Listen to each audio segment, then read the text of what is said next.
Supreme court क्यों जाना चाहते हैं। अब सीधे चलते हैं सुप्रीम कोर्ट पर। मेरे साथ मौजूद है मनीषा। वेरी क्विकली ये ब्रेकिंग और शॉर्ट्स ट्रंप के साथ। मनीषा, अब बताइए अपने सुप्रीम कोर्ट के राज। जी हाँ, बिल्कुल निशान। देखिए, मैं तब से बेचैन हो रहा था आप सबको दिखाने के लिए यूएस सुप्रीम कोर्ट की बिल्डिंग, क्योंकि आपको पता है कि सुप्रीम कोर्ट से मेरा कितना लगाव है और मैं तुलना कर रहा था भारत के सुप्रीम कोर्ट से।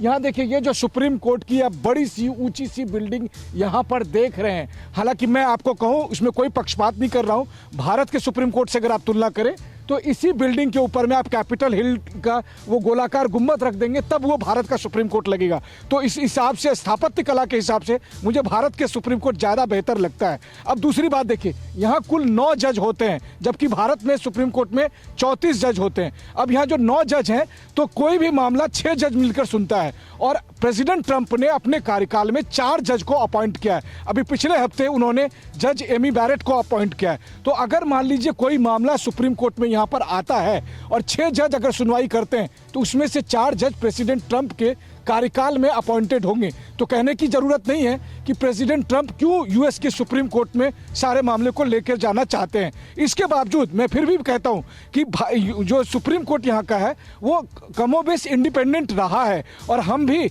यूएस के कॉन्स्टिट्यूशन को ही आधार बनाकर अपने यहाँ इंडिपेंडेंट जुडिशियरी का कंसेप्ट लेकर आए थे। तो अब एक ऐसे समय में जब यूएस की सुप्रीम कोर्ट ये तय करेगी, तो आप देखिए, यही बिल्डिंग अब ये तय करने वाली है कि इसके ठीक सामने में जो कैपिटल बिल्डिंग है, वहां पर राष्ट्रपति के तौर पर कौन नया शपथ लेगा। और इसी बिल्डिंग के ठीक सामने में, या कहें 2.5 माइल्स की दूरी पर व्हाइट हाउस है। तो व्हाइट हाउस में अगले 4 साल तक कौन रहेगा, यह तय करेगा यूएस का सुप्रीम कोर्ट, जिस पर लेकिन अब देखिए मनीषा, आपने बहुत अच्छी बात बता दी। All is good, feel is good, very nice. लेकिन आपने सब अच्छी बातें बता दी।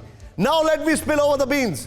हमारे दर्शकों को मैं कुछ दिखाने जा रहा हूं। आइए, अब वॉल पर ये देखिए, और अगर इसके विंडो ग्राफिक्स नहीं आ रहे तो नथिंग लाइक इट। अब वॉल पर ये देखिए। Now see the fun. Here it is. Trump को कोर्ट पर विश्वास या कोर्ट को ट्रंप पर विश्वास।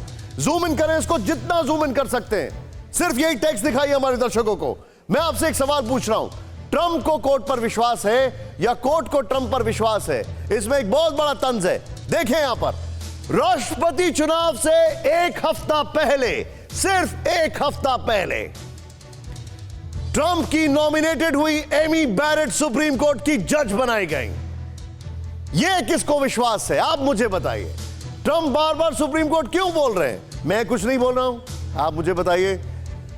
राष्ट्रपति चुनाव से एक हफ्ता पहले ट्रंप की नॉमिनेट की हुई एमी बैरेट सुप्रीम कोर्ट की जज बनाई गई। सोचें आप, बड़ा इंटरेस्टिंग फैक्ट है। नेक्स्ट, चेंज ओवर करें। अब यहां पर मजेदार बात है, एमी बैरेट काफी समय तक लॉ की प्रोफेसर रही हैं। उनके पास जज होने का सिर्फ 3 साल का तजुर्बा है। 3 साल का तजुर्बा, और सुप्रीम कोर्ट की जज बन गई वो Amy Barrett. Next, not bad. Next, change over करें। अब बहुत बड़ा इंपॉर्टेंट एलिमेंट है, डिस्ट्रिक्ट, सर्किट और सुप्रीम कोर्ट में 865 में से 215 जज राष्ट्रपति ट्रंप के नॉमिनेट किए हुए या उनकी पसंद के हैं। यह है लोचा। और मैं आपको बताना जा रहा हूं, कमांडर लेवल टॉक पर एक बहुत बड़ा ब्रेकिंग लेकर आ रहे हैं सुमित, अब से कुछ ही क्षणों बाद। यह है लोचा। धुआं धुआं सा ये शहर क्यों दिखता है, सुना है बाजार में धुएं का सामान बिकता है। ये दिवाली सिर्फ दिए वाली।